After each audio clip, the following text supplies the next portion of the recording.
안녕하세요. 저는 40대 중반의 여자입니다. 철없던 20대 초반에 한 남자를 만나 결혼하고 애까지 낳고 살았었는데요. 그 결혼 생활이 저에게는 정말 지옥 같은 시간이었어요. 뭣도 모르는 시절에 그 남자가 너무 괜찮고 든든해 보였어요. 연애 기간 중에 덜컥 아이를 가졌고 그 김에 결혼까지 했었습니다. 하지만 결혼하고 보니 그렇게 괜찮던 남자는 온데간데 없고 저희 남편 말종 중에 말종이더라고요. 일도 툭하면 관두거나 새로운 사업을 벌이는 통에 빚도 많고 사는 형편도 너무 어려웠고 외도도 저한테 걸린 것만 2번 정도입니다. 제가 모르는 것까지 합치면 훨씬 많겠죠. 게다가 성격도 너무 욱하고 신경질적이어서 저한테나 아이한테도 함부로 했고 애먼 사람들과 시비도 잘 걸려서 경찰서도 잘 갔었어요. 이것만 해도 참 별로인데 막판에는 저한테 손찌검까지 하더라고요. 그게 결정적인 이혼 사유였습니다. 저한테 어느 순간 생활비를 안 주게 되면서 제가 급하게 마트에서 판촉 행사 일을 하게 됐는데요. 바람은 자기가 피고 다녔으면서 그때부터 도리어 저를 의심하는 겁니다. 마트에 직원들하고 놀아난 거 아니냐, 그렇게 해서 행사 일을 계속 따내는 거 아니냐는 말도 안 되는 억지를 부리면서요. 하다하다 의심병에 의처증까지 생긴 듯 했습니다. 저는 결혼 생활 동안 행복한 적이 없었고 이미 심신이 지쳐 있는데 말도 안 되는 의심을 하며 사람 피를 말리니까 정말 죽고 싶은 심정이더라고요. 당신이나 처신 똑바로 하고 다니라고 저도 화를 내며 싸우게 되었는데 그때 집에 있는 물건들 다 던지고 저한테까지 손찌검을 한 겁니다. 눈이 돌아서 저를 구타했고 저는 병원에서 치료까지 받아야 했어요. 병원에 있는데 눈물만 하염없이 흐르고 이렇게는 도저히 못 살겠다 싶었어요. 어린 제 딸까지 엄마 그냥 이혼하세요 라며 울고불고 매달렸고요. 그 모습을 보는데 내가 참 우리 딸한테 못 보일 꼴까지 다 보였구나 싶어서 가슴이 찢어지더라고요. 그래서 이혼을 결심하게 되었습니다. 이혼 과정은 물론 쉽지는 않았어요. 남편에게 이혼을 통보하니 절대 이혼 안 해줄 거라면서 다 죽이고 자기도 죽을 거라는 소리를 하질 않나 이혼하면 제가 사는 곳 쫓아와서 가만 안 둘 거라고 협박도 많이 했습니다. 너무 무섭고 힘들었지만 그럴수록 반드시 이혼해야겠다 다짐을 했어요. 저를 위해서도 있지만 저희 딸을 위해서 더더욱요. 그렇게 힘든 시간을 견딘 끝에 저는 결국 이혼을 마무리 짓게 되었고 원래 사는 동네에서 조금 떨어진 곳으로 이사까지 했습니다. 모든 연락도 다 차단하고요. 이혼하고 나서 혼자 애를 키우며 살 생각을 하니 암담하기도 하고 내가 잘할 수 있을까 겁도 났지만 오히려 남편의 소나기에서 벗어나니 마음도 편하고 아이도 눈에 띄게 밝아지더라고요.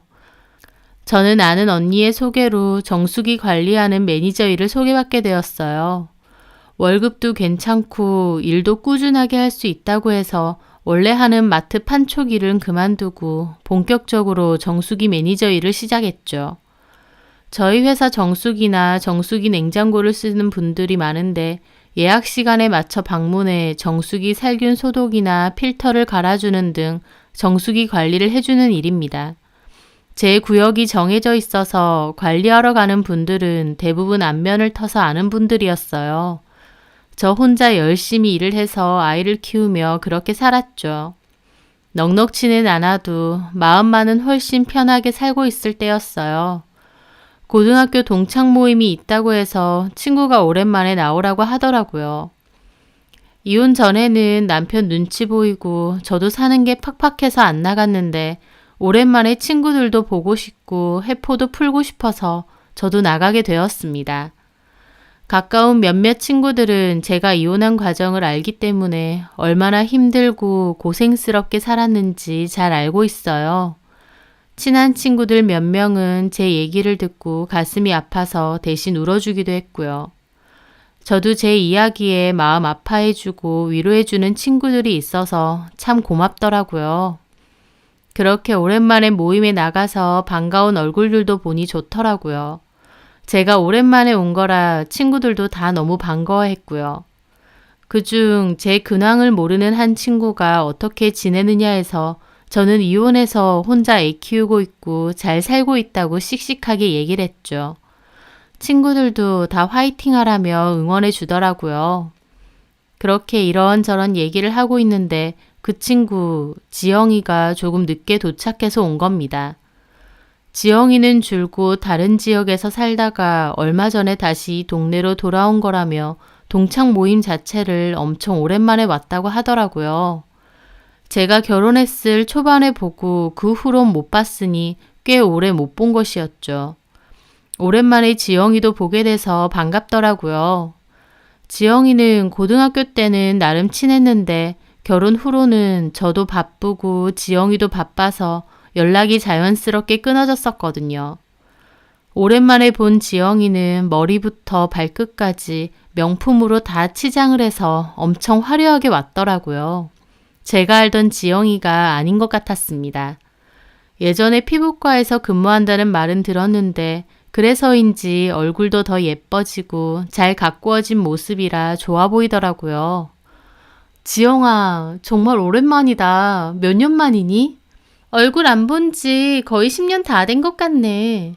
너 너무 예쁘고 여전한 것 같다. 병원에서 계속 일해? 요즘은 일 안 하고 집에 있어. 그 말에 다른 친구가 묻더라고요. 어머, 정말? 근데 이렇게 명품으로 치장하고 다녀? 너 뭐 주식이라도 대박 났니? 그 말에 지영이가 웃으며 그러더라고요. 나 실은 결혼했어. 어? 정말? 언제? 결혼식은 그냥 가족끼리 조촐하게 했거든. 주변에 아무한테도 말 안 했어. 그래서 너네한테도 말 못한 거고.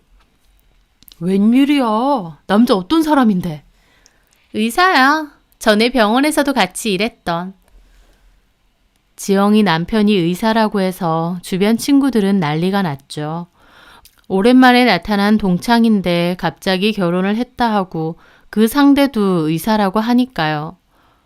웬일이야? 의사 사모님 됐네? 그래도 친구들한테 말은 해주지. 그이가 좀 조용한 걸 좋아해. 실은 한번 갔다 왔어, 우리 남편은. 내가 두 번째야. 아, 정말? 그래서 그냥 간단하게 가족끼리 식사하는 걸로 결혼한 거야. 너 섭섭하겠다. 섭섭은 무슨, 우리 남편이 나한테 얼마나 잘해주는데. 오늘도 친구들 모임 오랜만에 간다니까 카드 주더라고. 나보고 사래. 이 가방도 며칠 전에 선물 준 거고. 그러면서 지영이는 들고 온 명품 가방을 자랑하더라고요.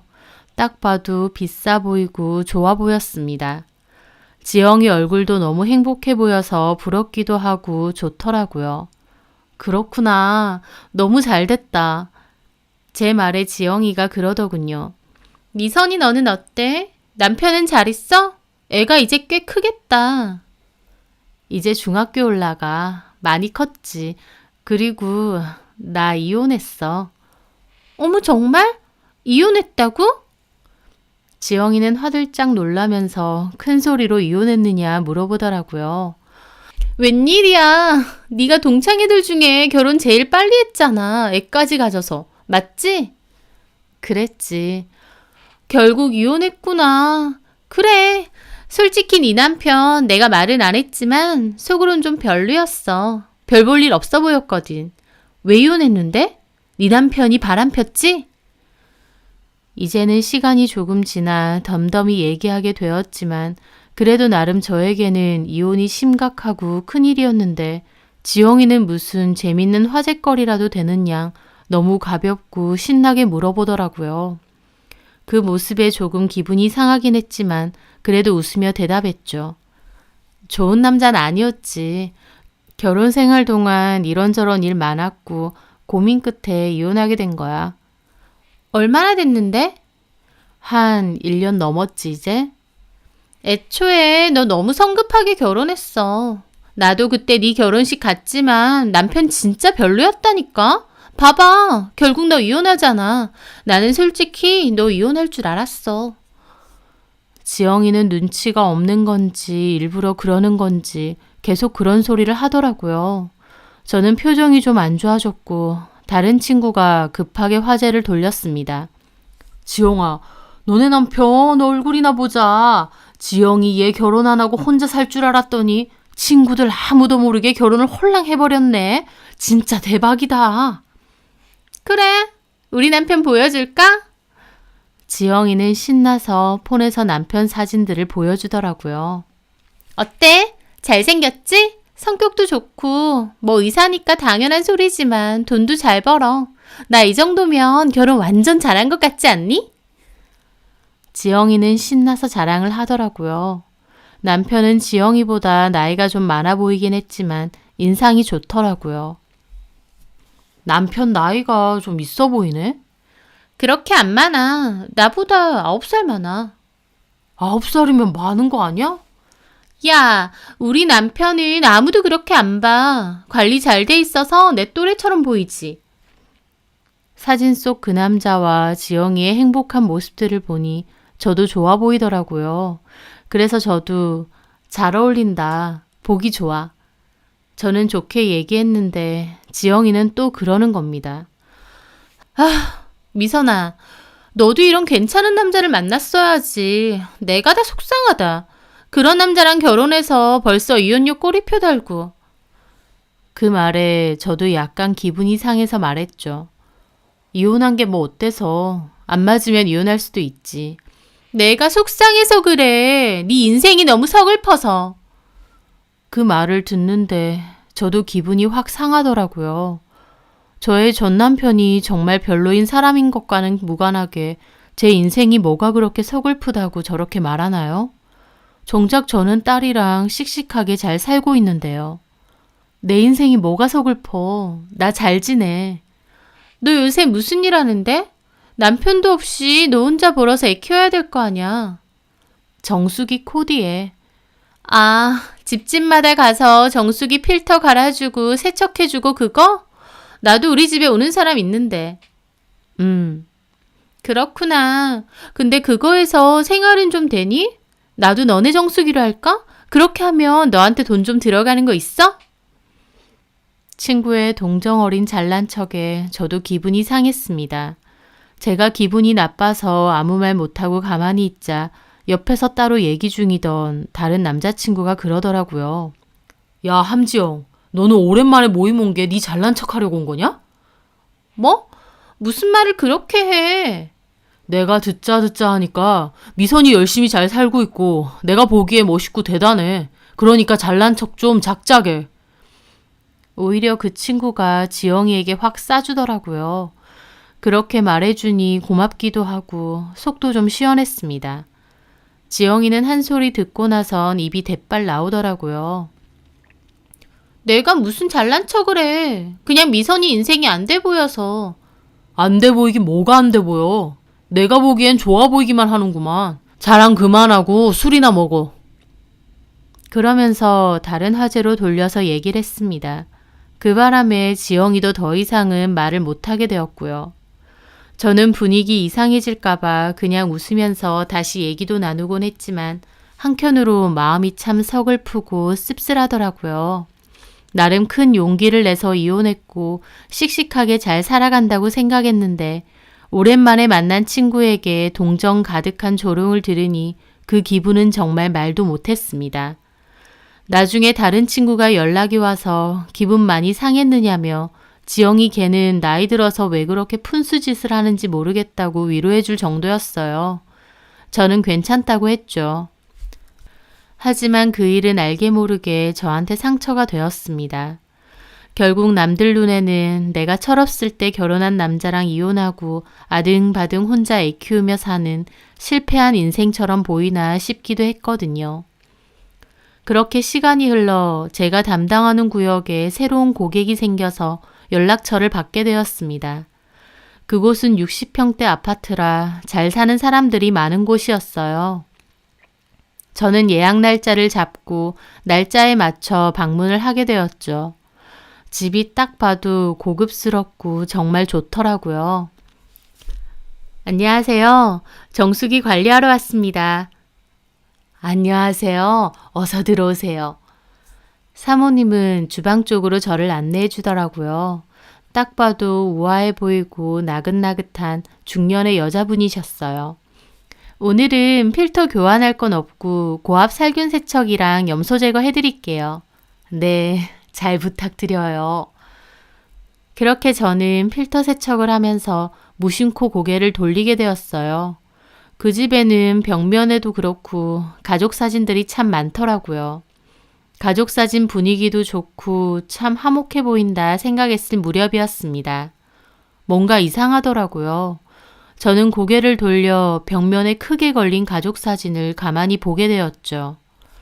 고등학생 정도로 되어 보이는 아이 둘과 부부가 찍힌 평범하고도 단란해 보이는 가족 사진. 그런데 그 남자가 너무 낯이 익은 거였습니다. 어디서 봤지? 저는 저 남자를 어디서 봤나 곰곰이 생각했죠. 그러다가 문득 얼마 전 동창 모임에서 지영이가 보여준 그 사진이 떠오른 겁니다. 그 순간 저는 깜짝 놀랐어요. 지영이가 자기 남편이라고 보여준 그 남자가 이 집의 가족 사진에 그것도 아빠로 보이는 자리에 떡하니 있으니까요. 그 남자가 좀 특징적으로 생겼기 때문에 착각할 만한 외모는 아니었어요. 분명히 그 남자가 맞았습니다. 그런데 이게 어떻게 된 일일까? 제가 어안이 벙벙한 채로 그 가족 사진을 가만히 보고 있으니까 사모님도 의아하게 저를 보시더라고요. 왜 그러세요? 네? 아, 죄송해요. 사진 속에 있는 분이 조금 낯이 익어서. 아, 사모님은 웃으며 말하시더라고요. 저희 남편이요? 혹시 피부과 다니시나요? 네? 저희 남편 요 사거리 쪽에 피부과 원장이거든요. 병원에서 보신 거 아니에요? 아, 피부과 원장님이세요? 저는 그 말에 속으로 또 놀랐습니다. 지영이가 이 지역으로 다시 이사와서 남편이 피부과를 개원했다고 했거든요. 네. 아, 맞아. 병원에서 뵌 것 같아요. 저는 어색하게 웃으며 거짓말을 했죠. 머릿속이 정말 혼란스럽더라고요. 지영이가 분명 이혼하고 자기랑 결혼해서 산다고 했는데 가족 사진이 걸려있는 것도 그렇고 전혀 이혼한 느낌이 아니었습니다. 누가 이혼하고 나서도 가족 사진을 그렇게 잘 보이게 걸어두겠나요? 도대체 어떻게 된 거지? 저는 조심스럽게 여쭤봤죠. 저기 사모님, 가족 사진 분위기가 너무 좋아요. 어디서 찍으신 거예요? 아, 원래 다른 지역에서 살다가 이사 왔거든요. 거기서 찍은 거예요. 그러시구나. 결혼한 지 오래되셨나 봐요. 20년 가까이 됐죠. 네. 전혀 이혼한 느낌이 아니었어요. 저는 일을 마치고 그렇게 그 집에서 나오게 되었습니다. 그날 사무실로 돌아왔는데 그 가족 사진이 머릿속에서 잊혀지지가 않더라고요. 이혼한 남자가 아니라면 그럼 결국 두 집 살림이라는 뜻인데 지영이가 내연녀라는 건지 아니면 지영이도 속고 있는 건지 혼란스러웠습니다. 만약 속고 있는 거면 제가 알려줘야 되는 게 아닌가 싶기도 했고요. 그렇게 긴가민가한 기분을 가지고 얼마의 시간이 지났을 때였습니다. 친구 하나가 동네에서 브런치 카페를 열게 되었고 저와 동창 친구들은 오픈을 축하해주러 가서 만나게 되었죠. 조금 늦게 지영이도 오더라고요. 역시나 머리부터 발끝까지 명품의 화려한 모습이었습니다. 저는 따로 조용히 지영이에게 물어봐야겠다 생각하며 친구들 앞에서는 별다른 내색하지 않고 이야기를 나누었어요. 그러던 차에 갑자기 지영이가 저에게 웬 남자 사진을 불쑥 보여주더라고요. 저보다 못해도 15살은 많아 보이고 머리숱도 거의 없고 살집도 엄청 많은 남자였습니다. 미선아, 이 남자 어때? 누구셔? 나 아는 분. 외모는 좀 뚱뚱하고 그렇긴 한데 돈이 진짜 많아. 부동산 사업하고. 아, 그래? 근데 이걸 왜 보여줘? 왜 보여주긴 너 소개시켜주려고. 이 사람도 돌싱이야. 이혼했고 애가 둘이래. 하나는 고등학생이고 하나는 10살이라서 한창 엄마 손 필요하대. 재혼하고 싶어 하더라고. 그래서 너 소개시켜주려고. 지영이의 말에 저도 기분이 확 상했습니다. 제가 재혼하고 싶다고 소개시켜 달라고 한 것도 아닌데 자기 마음대로 소개받으라고 하는 것도 기분 나빴지만 딱 봐도 인상도 안 좋고 어린 아이까지 키우는 남자를 저보고 소개받으라니요. 게다가 아이한테 엄마 손이 필요하다는 이유로요. 저는 좀 어이가 없어서 표정이 굳었죠. 지영아, 내가 너한테 소개시켜 달라고 한 적 없잖아. 너 혼자 애 키우고 힘들게 사는 거 안 돼 보여서. 이 남자 돈 진짜 많아. 차라리 재혼해서 이 남자 애들도 네가 케어해주고 돈도 편하게 쓰고 그렇게 살면 얼마나 좋아. 네 딸도 여유 있게 살 수 있고 이 남자도 상대방 여자한테 많은 거 안 바란대. 그냥 자기 자식 잘 키워줄 수 있고 착하고 그런 여자랑 결혼하고 싶대. 정말 짜증나더라고요. 어련히 알아서 잘 살고 있는데 뭔데 자꾸 이러나 싶고요. 내가 그렇게 우습고 만만해 보이나 싶더라고요. 저는 화나는 걸 꾹꾹 참으며 말했죠. 신경 써줘서 고마운데 나 필요 없어. 재혼할 생각도 없고. 아, 야, 너 배가 불렀다. 애 키우면 앞으로 돈 들어갈 일도 많다는데 너 고작 정수기 청소하는 일 해가지고 애 밥이나 제대로 먹여? 어련히 알아서 잘 먹이거든. 생각해줘도 난리야. 이 남자 돈 얼마나 많은 줄 알아? 돈 많은 게 짱이야. 남자 인물 뜯어먹고 사니? 다른 친구들이 말려도 지영이는 그렇게 말을 함부로 하더라고요. 그 순간 저도 참고 참다가 결국 폭발하고 말았죠. 남자는 돈 많은 게 짱이라고? 아, 그래서 너는 멀쩡히 가정까지 있는 남자랑 살림 차리고 그러고 사니? 네가 첩이랑 뭐가 다르니? 제 말에 찬물이라도 끼얹은 듯 분위기가 조용해졌습니다. 지영이도 눈이 왕방울만큼 커져서 저를 보고요. 뭐? 맞잖아. 내가 말 안 하려고 했는데 너 결혼했다는 너네 남편, 그 피부과 원장이라는 사람, 이혼해서 너랑 재혼한 거 맞아? 아니지? 제 말에 친구들도 놀라서 지영이를 보더라고요. 네가 뭘 알아? 어디서 뭘 듣고 와서 그딴 소리야? 들은 거 아니고 내가 직접 본 거. 얼마 전에 새로운 고깃집에 정수기 봐주러 갔거든. 근데 지영이 얘 남편이라는 작자가 거기 떡하니 가족 사진에 있더라. 내가 그 집 사모님한테 물어보니까 결혼한 지 20년이 다 돼간대. 이혼은 무슨. 너 그 남자한테 속고 있는 거야? 아니면 너도 다 알면서 첩질하는 거야? 저도 화가 나서 다다다 쏘아붙였습니다.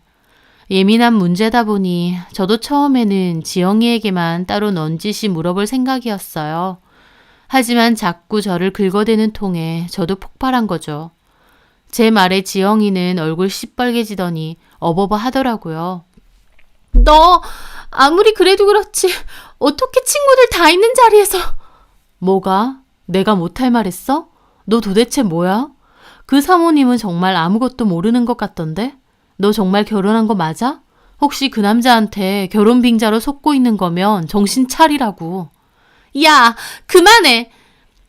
지영이는 저를 죽일 듯이 노려보다가 그대로 박차고 나가더라고요.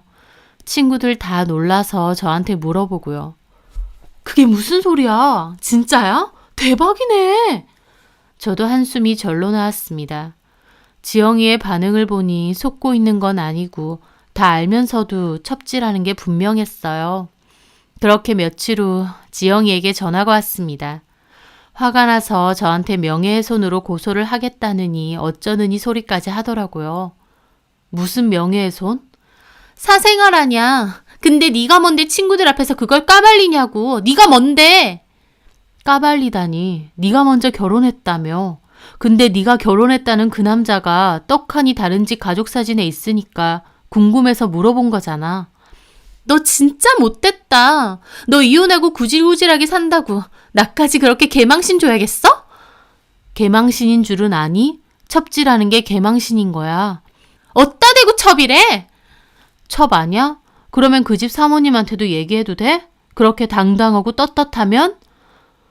그 말에 지영이는 아무 말도 못하더라고요. 그러더니 말해. 나도 바라던 바야. 다 얘기해. 좋아. 얘기할게. 나도 그 사모님이 아무것도 모르는 것 같아서 마음이 좀 그랬거든. 자기 남편이 어쩌고 다니는지 다 알아야지. 얘기해. 제발 얘기해라. 지영이는 도리어 당장 얘기하라며 펄쩍 튀더라고요. 너무 화가 나서 당장이라도 얘기하고 싶었지만 그래도 망설여졌습니다. 하지만 지영이 걔는 다음 날에도 저한테 구질구질하게 사는데 자기가 잘 사는 거 보고 열등감에 눈이 돌았냐느니 헛소리 가득한 문자를 보냈고 저는 화가 나서 결국 그 사모님께 전화를 걸게 되었죠. 여보세요? 안녕하세요. 저 정수기 관리하는 매니저인데요. 어머, 안녕하세요. 어쩐 일이세요? 뭐 두고 가셨어요? 아니요. 그게 아니고 제가 드릴 말씀이 좀 있어서요. 뭔데요? 저기 제가 그때 가족 사진 한참 봤었잖아요. 기억나세요? 네, 기억나요. 저기 제가 사실은 원장님을 피부과에서 본 게 아니거든요. 그러면요? 말씀드리기 조금 조심스럽긴 한데 너무 놀라지 마세요. 제 친구 중에 함지영이라고 있거든요. 그 친구가 얼마 전에 결혼했다고 남자 사진을 보여줬는데 그 남자분이 아무래도 그 가족 사진 속의 원장님이신 것 같아요. 네? 저의 뜬금없는 말에 사모님도 몹시 놀라시더라고요. 저는 괜히 말했나 싶기도 했지만 지영이의 행동에 너무 화가 나기도 했고 또 어쨌든 이 사모님도 진실을 알아야 된다고 생각했습니다. 조금 따로 알아보시는 게 어떨까 싶어요. 지금 함지영이라고 하셨어요? 네, 함지영이면 우리 전에 병원에 데스크에 있던 직원인데. 아세요? 네, 그 여자랑 저희 남편이랑 뭐라고요? 결혼을 했다고요? 네.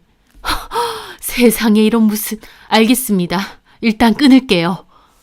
그렇게 전화가 끊겼어요. 저는 가슴이 다 콩닥콩닥 거리더라고요.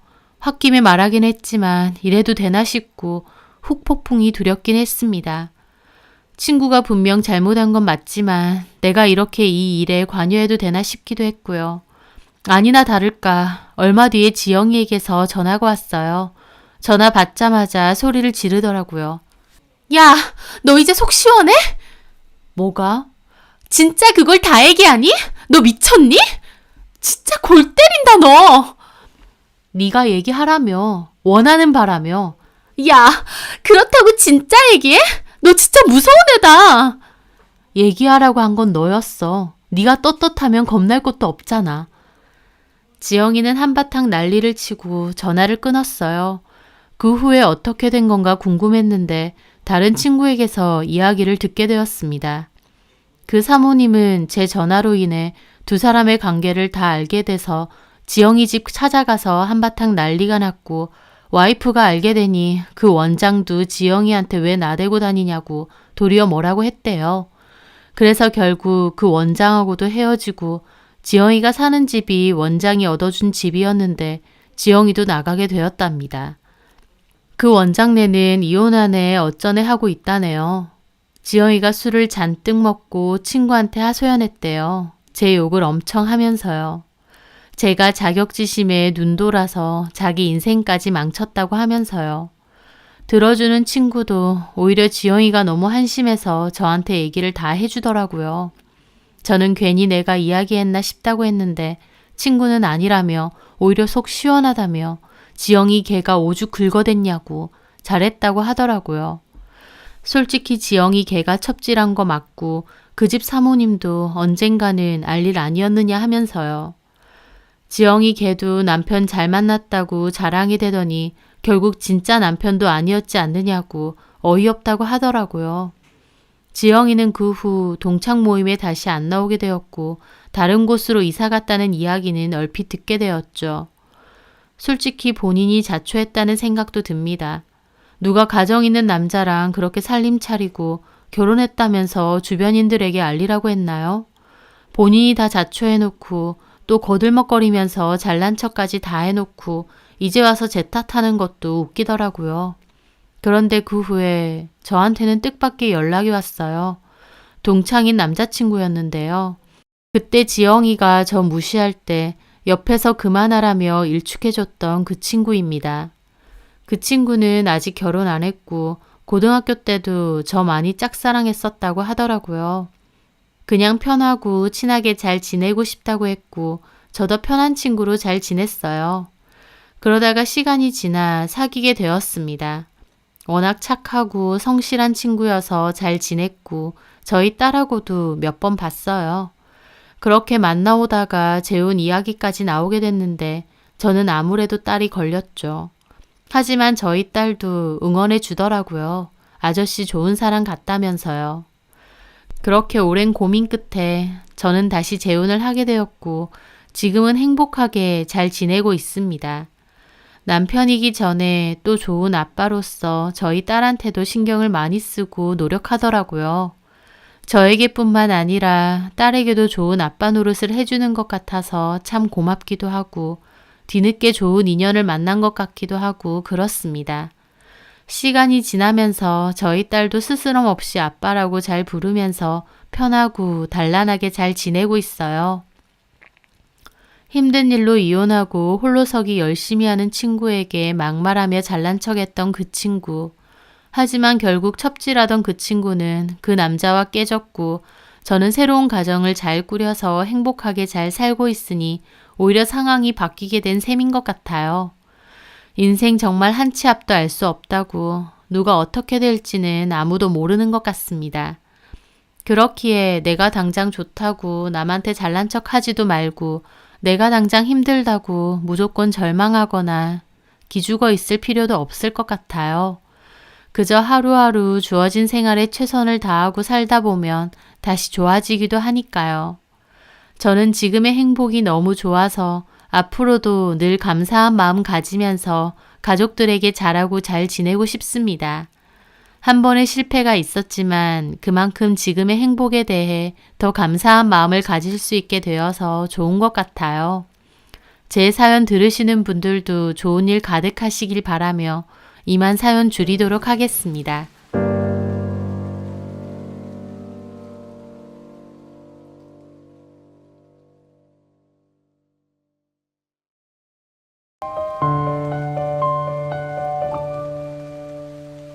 안녕하세요. 저는 카페를 운영하고 있는 30대 후반 여자입니다. 저는 얼마 전 남편과 이혼하고 혼자가 되었습니다. 보통 이혼을 하고 나면 경제적 상황 때문에 이혼을 한 것을 후회하는 경우가 종종 있다고 하는데요. 여자들은 보통 결혼, 출산 등으로 경력 단절이 되고 다시 재취업이 힘들 경우에 이혼을 후회할 때가 있다고들 하던데 제 경우에는 정반대입니다. 오히려 남편이 이혼 후에 닥친 경제적 상황 때문에 후회를 많이 했거든요. 다시 합쳐보자고 저에게 몇 차례 애원도 했지만 저는 단칼에 거절을 했고 만족스러운 돌싱으로서의 삶을 살아가고 있습니다. 저에게 어떤 일이 있었는지 이야기해 보겠습니다. 저와 남편은 서로가 서로의 손님이었던 관계였습니다. 제 카페로 남편이 커피를 사러 종종 왔는데 자주 얼굴을 보게 되면서 자연스레 개인적인 얘기도 조금씩 하게 되었어요. 집이 근처냐던지 회사가 근처냐던지 하는 가벼운 대화요. 그러다 그 남자가 자동차 영업사원을 한다면서 저에게 명함을 한 장 주었습니다. 그맘때 마침 저도 차를 한 대 사야겠다는 생각이 들어서 그 남자분에게 연락을 했고 상담 후 그 남자분에게 차를 구매하였습니다. 그 남자는 저희 카페 손님이었고 저는 그 남자에게 차를 구매한 손님이었던 거죠. 차를 계약하기 위해 여러 차례 따로 만난 그 남자는 매너도 좋고 친절하고 또 솔직한 편이었습니다. 이런 옵션은 굳이 넣을 필요가 없다던지 본인 차라면 어떤 옵션만 넣겠다며 정직하게 얘기를 해주는데 본인의 실속보다는 저를 위해 그렇게 말해주는 게 고마웠습니다. 원래는 다른 회사의 차가 마음에 들어서 그쪽 영업사원도 만나본 적이 있는데 거기는 원래 제가 원했던 차보다 한 단계 위의 차를 권하고 옵션도 무조건 풀옵션이 좋다며 제 차 권하더라고요. 그러다 혹시나 해서 카페 손님이기도 한 이 남자에게 연락을 한 건데 그 차량도 좋지만 본인 회사의 한 차량이 저랑은 더 잘 맞을 거라며 추천해주고 설명도 꼼꼼하게 해주는 모습에 호감이 많이 갔습니다. 그렇게 차를 계약하고 그 남자는 본인이 해줄 수 있는 서비스는 다 주겠다며 이것저것 해줬는데 나중에 친구도 보더니 이렇게까지 서비스를 해주냐며 놀라더라고요. 그 이후로도 그 남자는 저희 카페를 계속 찾았고 중간중간 차 관리나 엔진오일 넣는 주기 같은 것도 챙겨줬습니다.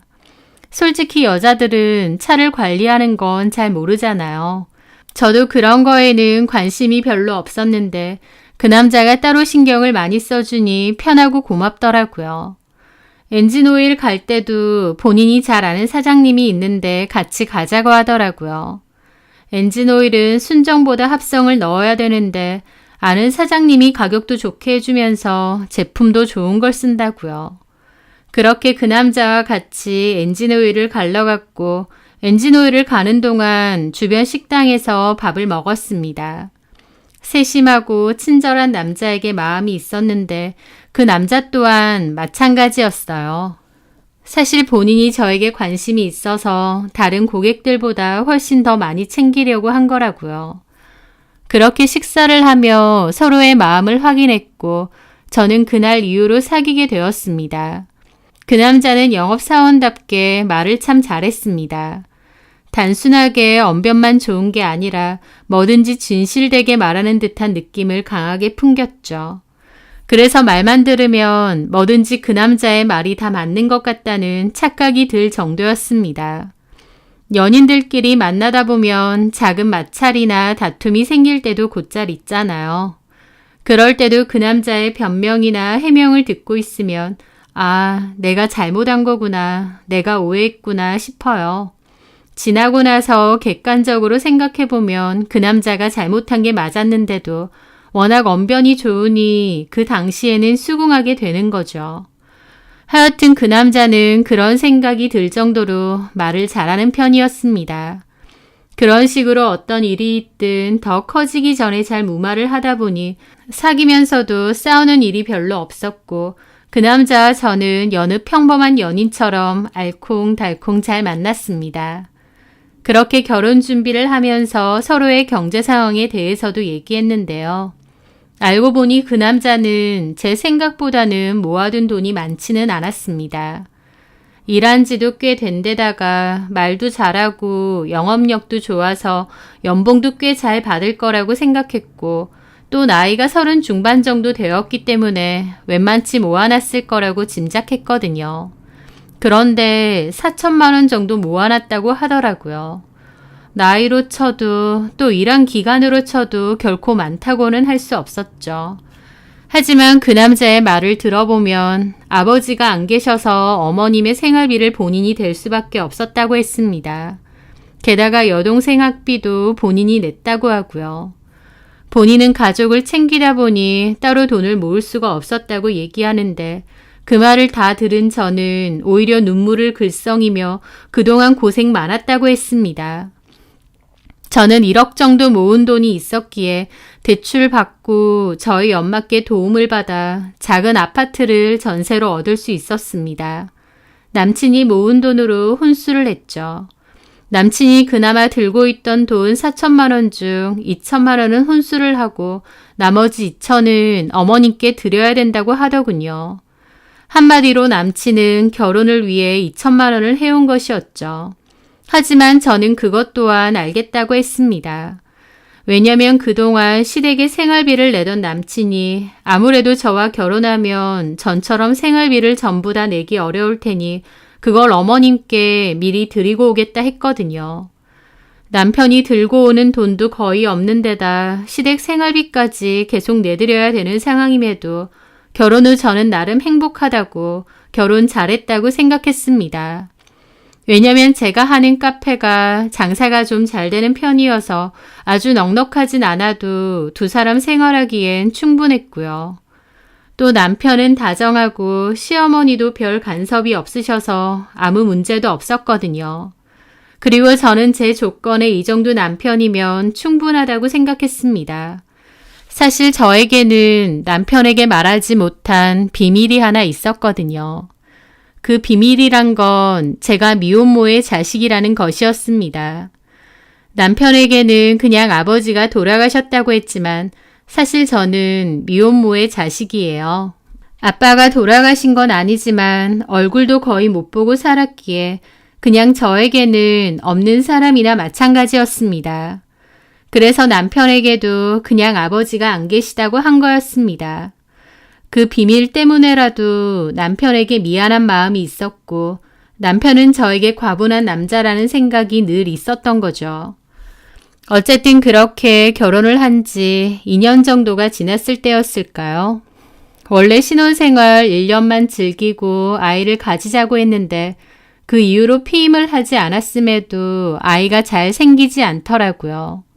남편도 저도 건강한 편이라서 아이를 가지는 게 어렵지 않을 거라 생각했는데 임신을 본격적으로 준비하고 6개월이 넘어가도록 아이가 생기지 않자 저 또한 조금 불안해져 갔습니다.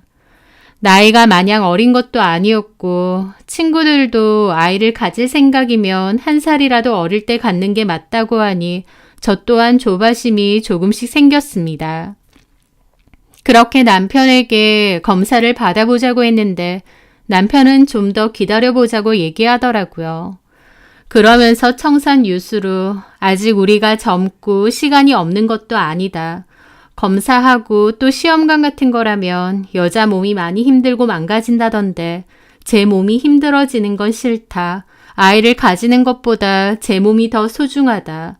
라고 하며 검사를 받거나 시험관을 하는 것에는 반대를 했습니다. 저 또한 제 걱정이 되어서 제가 먼저라서 또 아이보다 제가 중요해서 라고 말하는 남편에게 고마움을 느끼며 그럼 1년까지는 우리 둘이 좀 더 노력해보자 하고 말았습니다. 하지만 그건 진실이 아니었어요. 남편이 왜 아이를 가지지 않으려고 했는지 머지않아 알게 되었거든요. 알고 보니 남편은 저희 가게의 직원이랑 바람이 난 거였습니다. 저희 가게 직원인 소영 씨는 저보다 나이가 2살 많았습니다.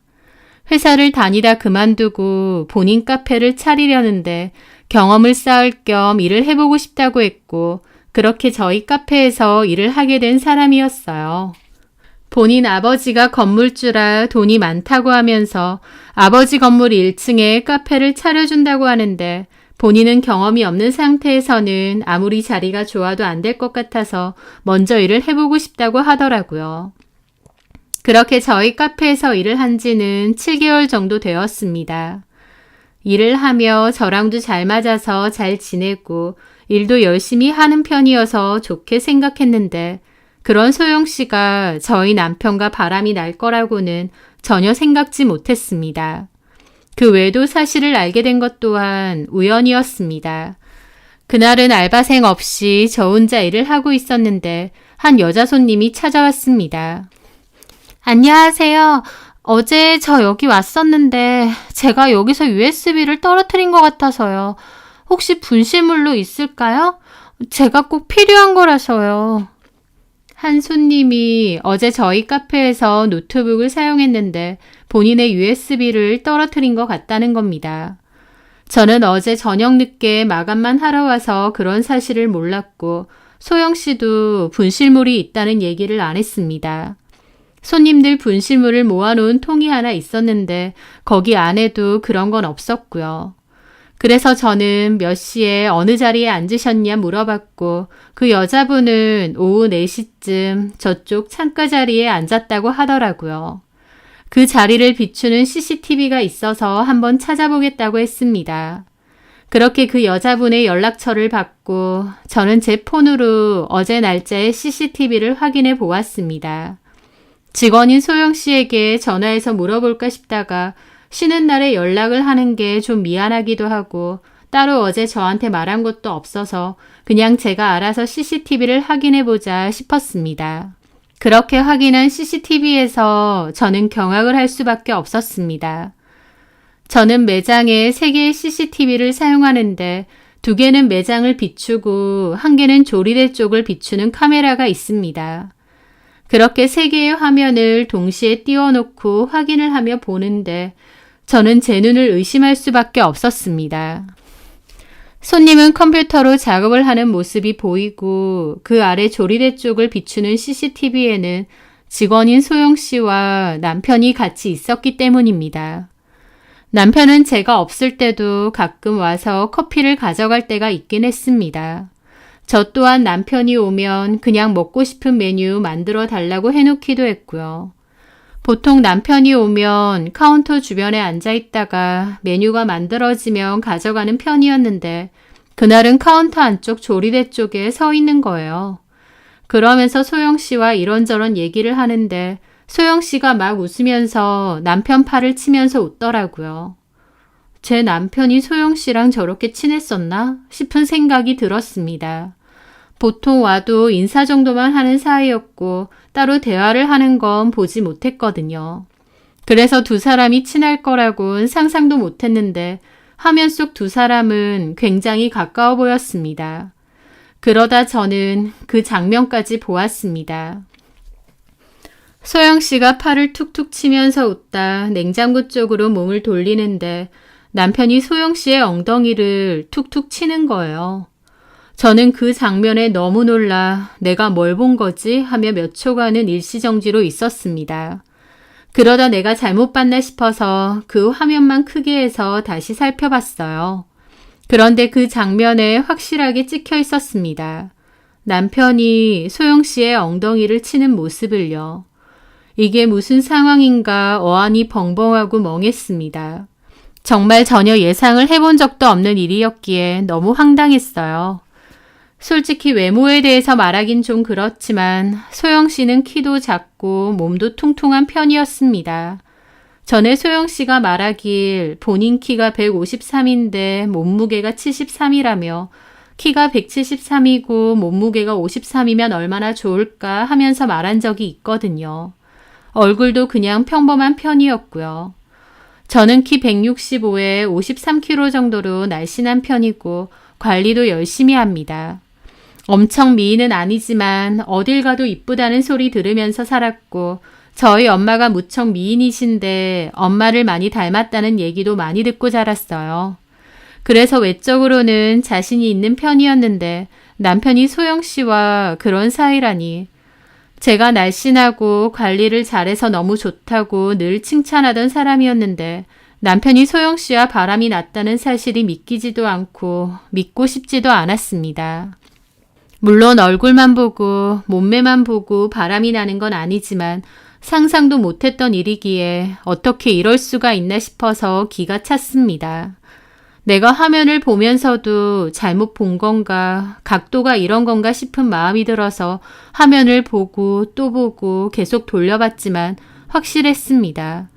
그리고 그 뒤장면은 더 충격이었어요. 소영 씨가 챙기는 물건을 가지고 오면서 남편의 중요 부위를 손으로 다시 툭툭 치고 지나갔거든요. 마치 엉덩이를 친 답을 하듯이 말이에요. 저는 경악을 금치 못했습니다. 사실 저도 남편과 연애하고 결혼했지만 저런 행동은 해본 적이 없었기에 더욱 충격으로 다가왔습니다. 어떻게 저런 행동을 저렇게 자연스레 할까 싶어 놀란 마음에 손님의 USB를 찾는 건 안중에도 없을 정도였죠. 그러다 손님이 와서 저는 급하게 폰을 내려놓고 일단 응대를 했습니다. 주문을 받고 커피를 만들면서도 내내 멍한 기분이었어요. 그렇게 손님을 보내고 저는 다시 폰을 들기도 겁이 났습니다. 제가 방금 본 장면 외에 뭐가 더 있을까 싶어 두렵기도 하고 한편으로는 궁금하기도 했습니다. 저는 지금은 일을 해야 하는 시간이고 또 곧 있으면 손님들이 많이 오는 시간이 되기에 일단은 핸드폰을 보지 않기로 하고 가방에 집어 넣었습니다. 그리고 평소처럼 일을 했어요. 물론 몸은 일을 하고 있었지만 정신은 아예 다른 데 팔려 있었습니다. 그렇게 정신없이 일을 마치고 저는 가게 문을 닫았습니다. 마감 정리를 해야 되는데 남편과 소영 씨가 했던 행동들이 계속 생각이 나서 뭘 더 할 수가 없었어요. 저는 급하게 마감 정리를 대충 하고는 자리를 잡고 앉았습니다. 가게 팻말을 클로즈드로 바꾸고 불도 몇 개 껐어요. 문도 잠궜습니다. 그렇게 앉아서는 저는 다시 찬찬히 CCTV를 확인했습니다. 소영 씨 혼자서 근무하는 날이 그렇게 많지는 않았고 캘린더에 근무 시간을 적어놨기에 소영 씨가 혼자 일하는 날을 찾는 건 어렵지 않았습니다. 그렇게 하나하나 찾아보면서 저는 경악을 금치 못했습니다. 제가 없는 날마다 남편은 찾아왔고 소영 씨와 이런저런 얘기를 많이 나눴습니다. 소영 씨는 남편이 찾아오면 일을 그만두고 남편과 계속 뭔가 대화를 나눴어요. 그러면서 자연스레 몸을 터치할 때도 많고 몰래 뽀뽀를 하는 장면도 찾았습니다. 그 장면을 보면서 헉 하는 소리가 절로 나왔을 정도로 놀랐어요. 그렇게 저장된 CCTV를 모두 돌려보고 나서 제가 내린 결론은 둘이 불륜 관계라는 것. CCTV 저장이 한 달 정도 되었는데 그 전부터 이런 더러운 관계였을 거라는 것. 그리고 도를 넘는 스킨십으로 보아 아마 둘이 갈 때까지 간 사이라는 걸 확신할 수 있었습니다. 결혼한 지 얼마나 되었다고 이런 행동을 하는지, 그것도 내 가게에서 내 직원과 이럴 수가 있는지 남편이 너무 더럽게 느껴지고 몸서리 쳐지게 싫어졌습니다. 저는 그 영상들이 나중에 지워질지도 모른다고 생각해서 따로 제 USB에 저장을 해두었습니다. 그리고 남편에게는 엄마가 너무 보고 싶어서 친정에 다녀온다고 했죠. 남편도 잘 쉬고 오라며 다정하게 말하더군요. 저는 친정에 가지 않고 친구네 집으로 향했습니다. 이런 일을 겪고 친정에 가서 엄마 얼굴을 보면 대성통곡을 할 것 같아 차마 가지 못하겠더라고요. 저는 그렇게 친구에게 모든 사실을 털어놓았습니다. 친구도 제 이야기를 듣고 경악하더라고요. 그 친구도 남편이 바람을 펴서 이혼한 친구라 제 마음을 더 이해해 주었습니다. 그 친구는 제가 USB에 담아온 내용을 보더니 바로 얘기하더라고요. 얘네들 아마 둘이 잔지 오래된 것 같다고요. 그렇지 않고서야 이렇게 자연스럽게 터치할 수가 없다면서요. 그러면서 저보고 어떻게 하고 싶냐고 묻더라고요. 저는 바로 이혼이라고 얘기했습니다. 애가 있는 것도 아니고 이런 남자와 더 살고 싶지도 않다고요. 하지만 친구는 지금 섣불리 결정하지 말고 천천히 생각해보라고 하더군요.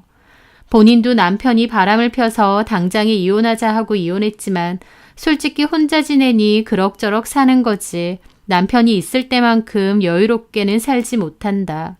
경제력을 무시는 못하는 것 같다고 하면서요. 너야 카페 운영하고 경제력이 되니까 하고 싶은 대로 하면 되긴 한데 그래도 잘 생각해봐. 어차피 칼자루는 네가 쥐고 있는 거고 증거도 있으니까. 천천히 후회하지 않게끔 많이 생각해보고 결정해. 친구의 진심 어린 조언에 저는 알겠다고 했습니다. 그렇게 그날은 친구의 집에서 자고 다음날 저는 카페로 출근을 했고 먼저 출근한 소영 씨를 보았습니다. 소영 씨는 오픈 준비를 한창 하고 있다 저를 보고 활짝 웃으며 인사하더라고요. 안녕하세요, 사장님. 어제 많이 바쁘셨나 봐요. 네? 아니, 마감이 다 되어 있진 않아서요. 어제 너무 바쁘셔서 그랬나 싶어서요.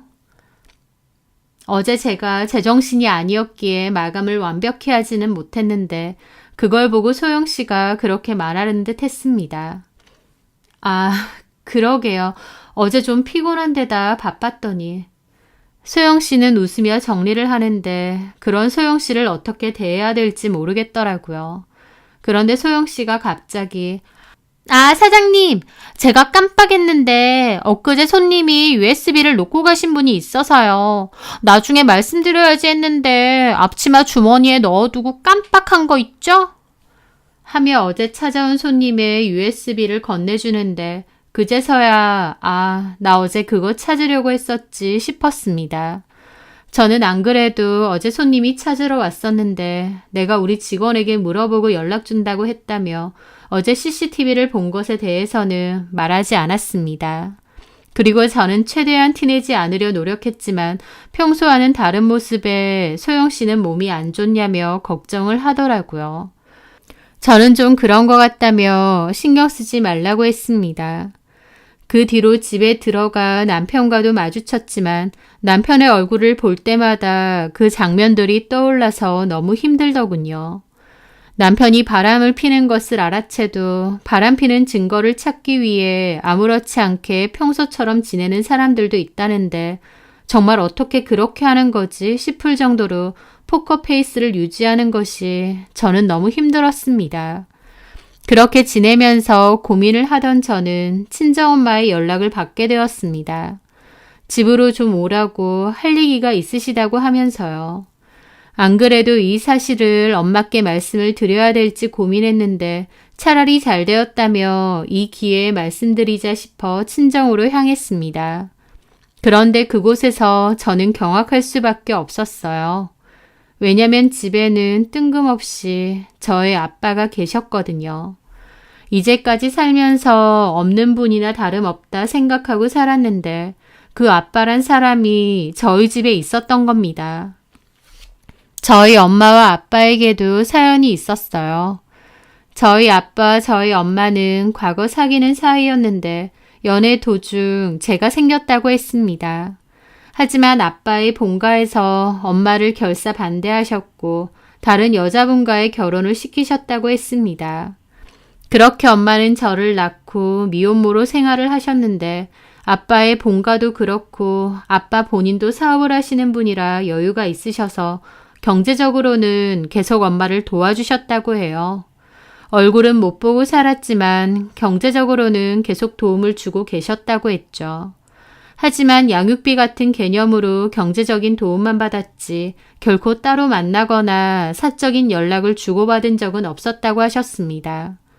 그건 아빠가 결혼하신 분에 대한 예의가 아니니까요. 엄마도 양육비는 받을 권리가 있다고 생각해서 딱 저 키우는데 필요한 돈만 받았고 나머지는 일절 연락하지 않으셨다고 했어요.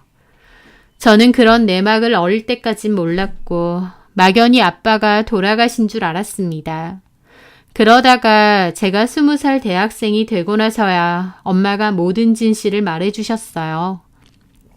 우리 엄마가 사실은 미혼모였다니, 아빠가 돌아가신 게 아니었다니, 그런 엄청난 사실을 받아들이기에 한참 힘들었던 시기도 있었습니다. 하지만 그럼에도 저를 열심히 키워주신 엄마를 생각해서 나도 엄마에게 잘하고 살자 생각하며 살았는데 그 아빠가 뜬금없이 저희 엄마 집에 같이 계신 거였어요. 그때까지도 엄마가 저에게 얘기를 안 해서 몰랐는데 알고 보니 아빠와 결혼했던 부인이 병환으로 돌아가신 지 꽤 됐다고 했습니다.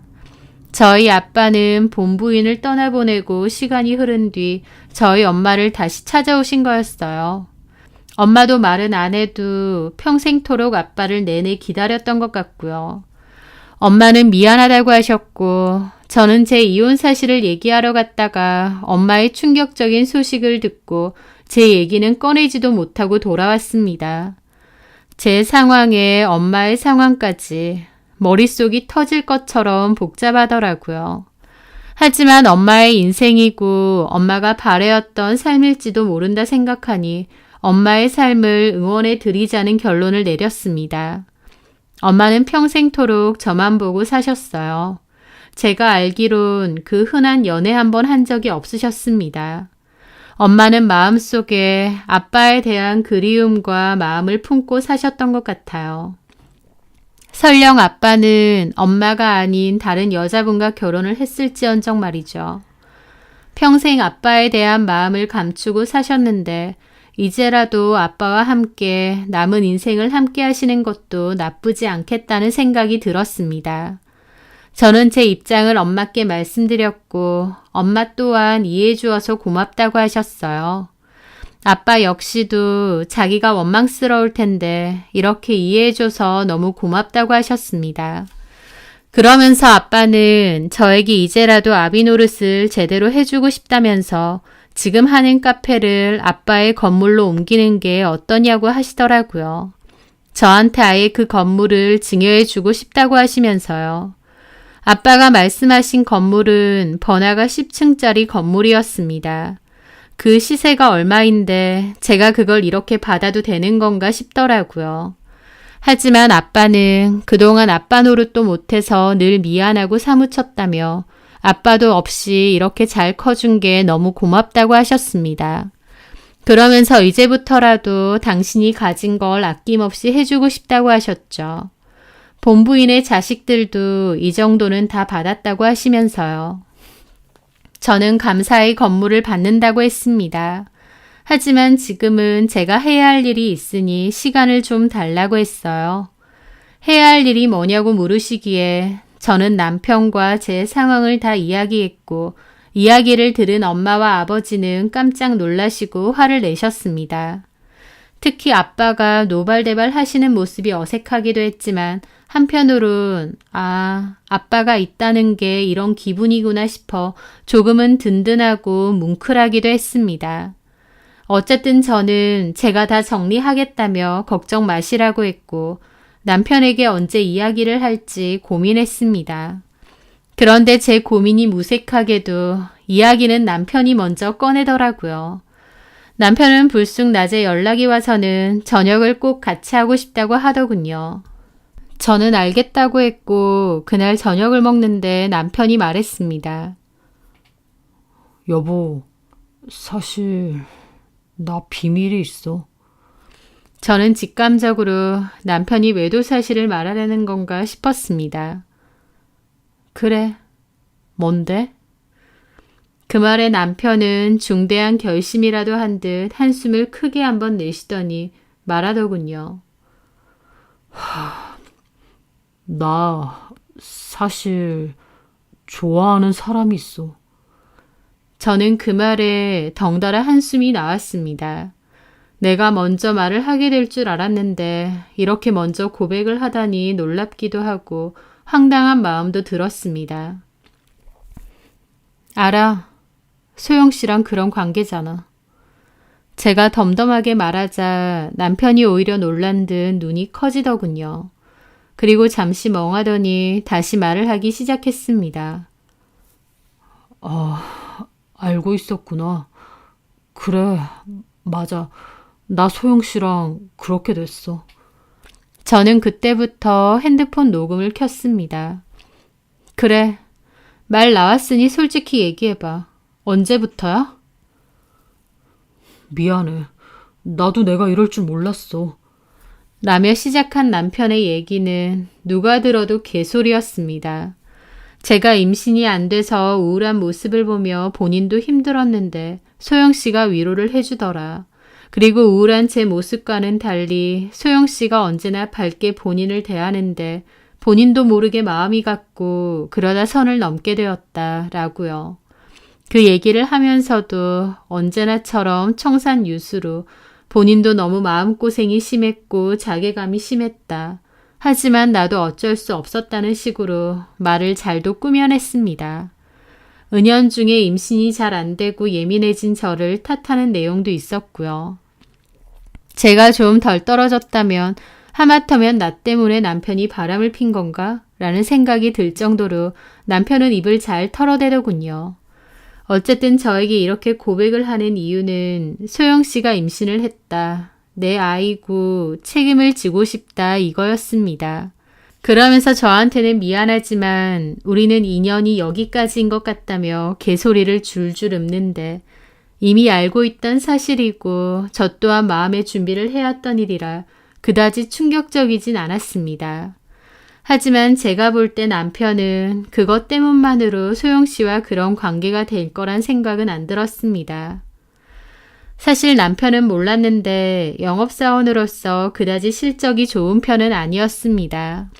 청산유수로 말을 잘하기에 영업력이 좋고 실적도 엄청 좋은 줄 알았어요. 본인 역시도 그렇게 말을 했었고요. 그런데 결혼하고 나서 실상을 알고 보니 아니더군요. 실적이 좋지 않은 데다 동료 직원들 사이에서도 많이 뒤처져서 스트레스를 많이 받고 있었거든요. 게다가 버는 것에 비해 허세와 허영이 심한 편이었고 부에 대한 동경도 큰 사람이었습니다. 골프를 치고 싶다던가 외제차를 갖고 싶다던가 비싼 시계를 갖고 싶다던가 하고 싶고 갖고 싶고 먹고 싶은 건 많았지만 현실이 그렇지 못하니 그것에 대해 속상해할 때가 많았죠. 제가 보기엔 그런 허영심이 가득한 남편에게 소영 씨는 더할 나위 없이 탐나는 사람이었을 겁니다. 소영 씨가 자기 아버지가 건물도 있다고 하고 그 건물에 카페도 번듯하게 차려준다고 하니까 소위 부잣집 딸처럼 보여 마음이 갔던 거겠죠. 그 속이 뻔히 보이는데도 마치 본인이 너무 힘들었던 차에 소영 씨가 큰 위로가 되었고 마음이 갔었다며 본인의 외도를 열심히 포장하는 남편을 보는데 진짜 사람을 보고 역겹다는 말이 어떤지 알겠더군요. 저는 그 상간녀가 아이를 가졌다는 말에 조금 충격을 받긴 했지만 어차피 이혼을 생각하고 있었기 때문에 오히려 상간소송의 증거가 되겠다 싶은 생각마저 들었습니다. 저는 알겠다고, 하지만 너와 소영씨 둘 다 상간소송을 걸 거라고, 그리고 이 집은 내 집이니 네 짐을 싸서 나가라, 이혼 서류 작성해 줄 테니 먼저 작성해서 보내라 라고 말했습니다. 남편은 본인 생각보다 제가 태연하고 덤덤하니 오히려 당황하는 모습이었습니다. 그렇게 남편은 그날로 짐을 싸서 나갔고 저희는 이혼 서류를 바로 작성해 신청을 했습니다. 그와 별개로 상간소송을 진행했고 남편이 나간 그날 이후부터 소영 씨는 출근을 하지 않았습니다. 당연하겠죠. 협의 이혼인데다 조정기간도 최소한으로 했기에 굉장히 빨리 끝이 났습니다. 남편은 이혼 확정이 되는 날 저에게 미안하다고 하더군요. 저는 됐다고, 이제 와서 그런 얘기 아무 소용 없다고 얘기했죠. 저는 이혼과 상간소송을 마무리 짓고 남편과 그 상간녀에게 위자료도 받아냈습니다. 남편이 상간녀의 위자료까지 같이 보내준 것 같더라고요. 부잣집 딸 낚았으니 그 정도는 내도 되겠다고 생각했겠죠. 하여튼 그렇게 남편과는 기막히고도 허무하게 끝을 냈습니다. 그리고 저는 그 후 바로 아빠에게 약속된 건물을 증여받았습니다. 이 정도 건물을 받아도 되는 건지 부담스럽기도 했지만 아빠께서는 이와 별개로 외제차까지 한 대 해주셨습니다. 그렇게 저는 아버지가 주신 제 건물에 카페를 다시 차렸어요. 사실 건물에서 나오는 월세만으로도 충분하다 못해 넘치게 생활은 할 수 있었지만 그럼에도 저는 제 일을 하고 싶었고 카페 일을 하면서 보람을 느낄 때도 많았기에 여전히 카페를 운영하며 지냈습니다. 물론 직원과 알바생을 고용해서 전만큼 제가 매여 있지 않았기에 더 여유 있는 생활을 할 수 있어 좋았습니다. 저는 아버지께 건물 관리에 대해서도 배우고 골프도 배우고 여가 시간도 즐기며 그 전보다는 훨씬 여유로운 삶을 살고 있었습니다. 그런데요, 원수는 외나무 다리에서 만난다더니 그날은 원래 카페에 가는 날은 아닌데 이상하게 들리고 싶더라고요. 저는 골프 레슨을 마치고 카페로 향했습니다. 카페를 들어서는데 거기서 저는 그 상간녀와 제 전남편을 만나게 되었습니다. 상간녀는 제법 배가 많이 불러 있었고 임신을 한 탓인지 살이 더 많이 쪄 있더라고요. 거기서 남편과 상간녀는 뭔가 불만에 차서 대화를 하는 듯 했습니다. 아, 나 스무디 먹고 싶다니까. 지금 임당 때문에 그런 거 먹으면 안 된다고 방금 의사가 말했는데 그걸 꼭 먹어야 돼? 저는 이상하게 매장에 들리고 싶더라니 저 인간들을 보려고 그런 건가 싶더군요. 그 와중에 직원들이 저를 보고 인사를 했고 자연스레 제 전남편과 상간녀도 저를 쳐다봤습니다. 그리고 눈이 커지더군요. 여보, 아니, 지연아. 제가 둘을 쳐다보자 둘은 좀 당황한 듯 저를 쳐다보았습니다. 그러면서 그 여자는 자기 배를 감싸지며 전 남편 뒤로 숨더라고요. 아마 제가 달려들기라도 할 것처럼 말이에요.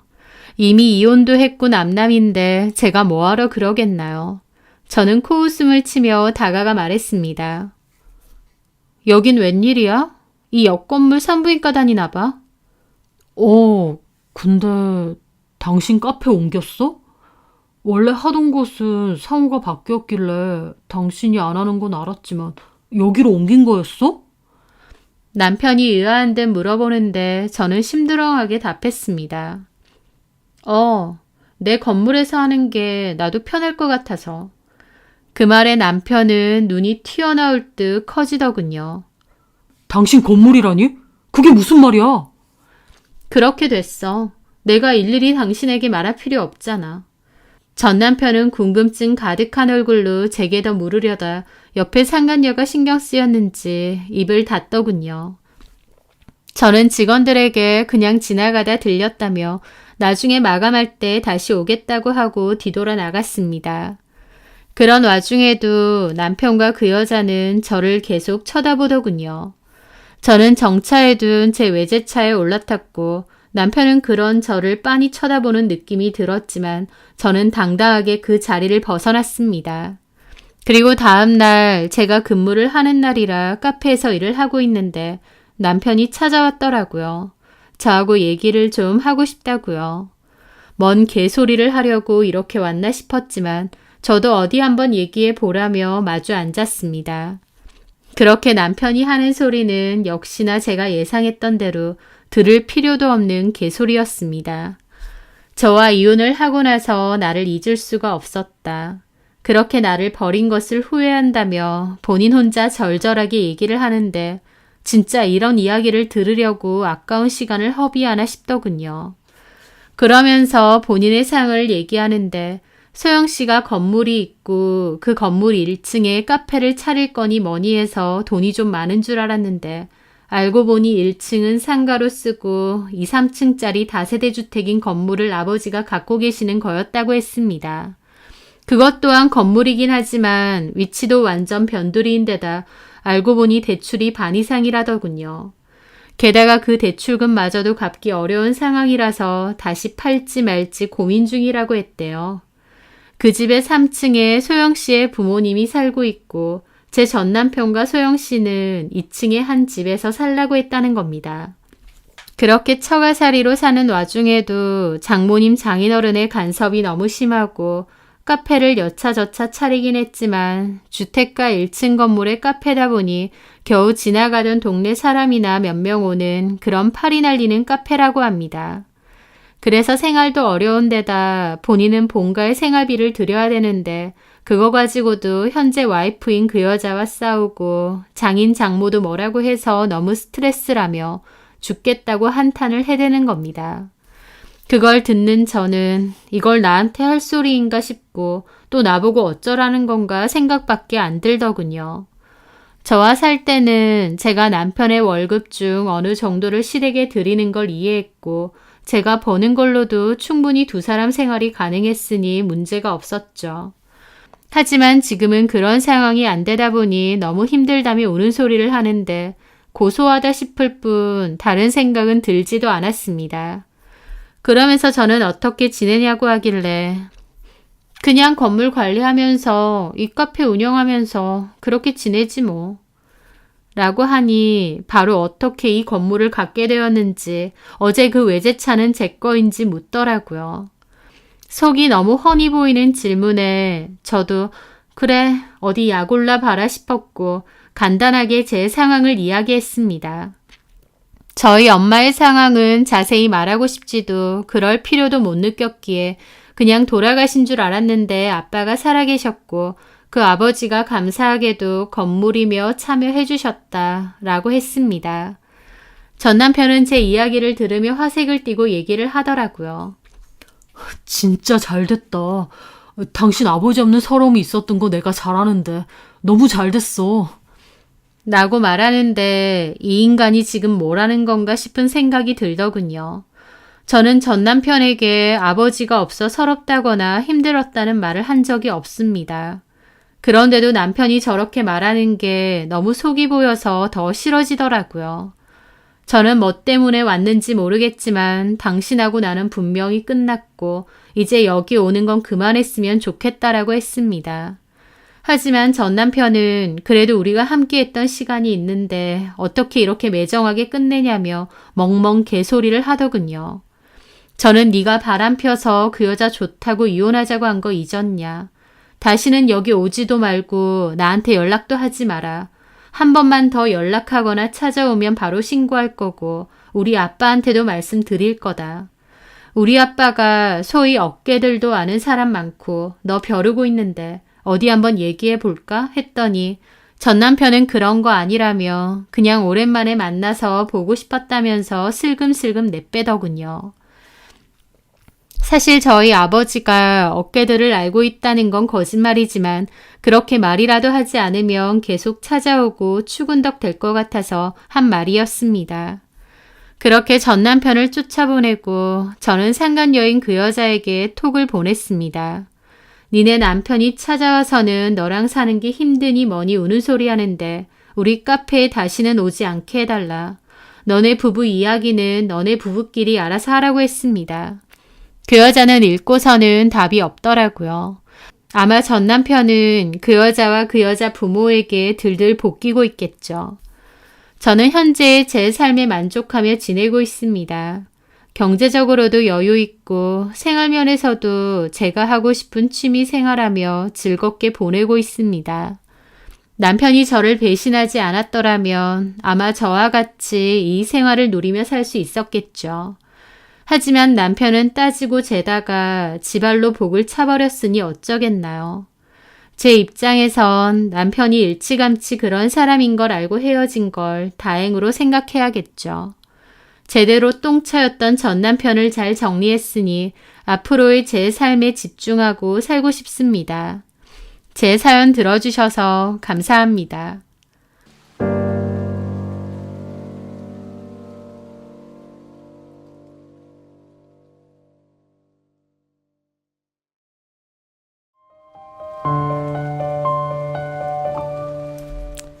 저는 1년 정도 연애를 했던 남자와 결혼을 약속했었습니다. 연애 때는 늘 저를 위해주고 아껴주고 뭐든지 제 위주로 맞춰주었던 사람이었죠. 연애 기간은 1년 남짓이었지만 저나 그 사람이나 서로를 참 많이 좋아한다고 생각했어요. 그래서 결혼하자고 했을 때도 흔쾌히 프로포즈를 받아들였고요. 하지만 주변에 결혼한다고 얘기를 하니 걱정도 많더라고요. 효자랑 결혼하는 거 아니다 라면서 그 남자와 결혼해도 괜찮겠느냐고요. 네, 그 남자는 어머님에 대한 애착이 몹시 큰 사람이었습니다. 그 남자의 부모님은 이혼을 하셨는데요. 남자의 아버지가 바람을 피고 다른 여자와 새살림을 차리셨다고 해요. 그 뒤로는 인연을 끊었다고 했고요.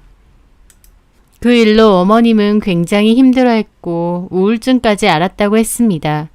연애 때도 느꼈지만 그 남자는 자기 엄마에 대한 연민이 굉장히 큰 사람이었어요. 가까이서 지켜보는 저도 느낄 만큼요. 그걸 다 아는 제 친한 지인들은 홀 시어머니의 효자 남편 감당할 수 있겠느냐 걱정이 많았죠. 그런데 그때는 저도 눈에 콩깍지가 제대로 씌어져 있었나 봅니다. 그 남자가 자기 엄마를 측은하게 생각하고 잘하려고 하는 게 오히려 좋아 보였어요. 가족한테 잘하는 게 나쁜 건 아니잖아요.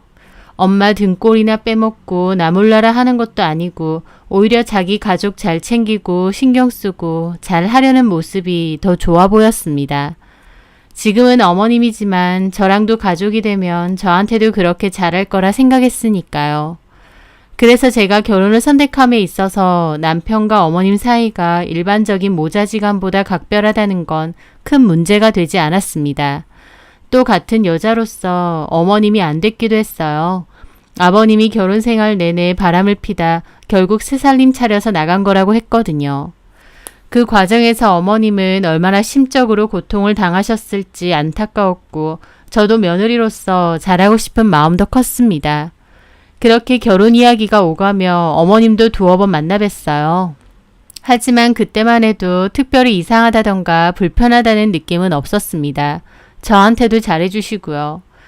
만약 그때 뭔가 이상했더라면 결혼까진 하지 않았을지도 모르지만 그런 건 없었습니다.